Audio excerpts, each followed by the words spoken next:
గారి కార్యాలయంలో తన కింద ఉద్యోగి దగ్గర లంచం తీసుకుంటూ సీనియర్ అసిస్టెంట్ సురేష్ మరియు సూపరింటెండెంట్ శ్రీధర్ బాబు ఇద్దరు కూడా ఏసీబీకి రెడ్ హ్యాండెడ్గా పట్టుబడ్డారు. తమ కింద ఉద్యోగి దగ్గర 20,000 రూపాయలు లంచం తీసుకున్నారు.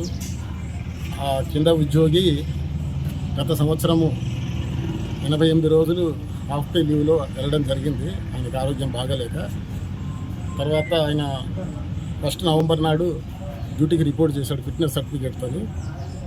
ఆ 88 రోజుల వేతనం ఆయనకి రావాల్సి ఉండగా 20,000 లంచం ఇస్తే కానీ మేము చేయమని చెప్పేసి ఆ సూపరింటెండెంట్ డిమాండ్ చేయడం జరిగింది. ఈ బాధితుడిని 20,000 రూపాయలు లంచం ఇస్తే కానీ చేయనని చెప్పేసి ఇంతకాలము ఆయన ఎంత బతిమాలుకున్నా కూడా చేయకుండా పెండింగ్ పెట్టారు. ఇక అత్యంతరం లేక బాధితుడు నుంచి 5-8 నుంచి 31 అక్టోబర్ 3 నెలలు 8 రోజులు నేను మెడికల్ లీవ్ పెట్టిన, హెల్త్ బాగాలేక. ఆ మెడికల్ లీవ్ తీసేందుకు 20,000 6 నెలలు అయిపోయింది నేను జాయిన్ అయ్యి. 20,000 అడుగుతున్నాను. ఎవరెవరి పేర్లు? Superintendent Sridhar Babu, case worker ఆయనే, సీనియర్ అసిస్టెంట్ సురేష్.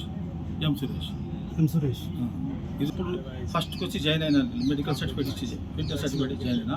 అప్పటి నుంచి వెళ్ళిపోయాక దాన్ని జీవితం లేదు. ఎన్నిసార్లు చెప్పినా నువ్వు 20,000 ఇస్తే చేస్తాడు.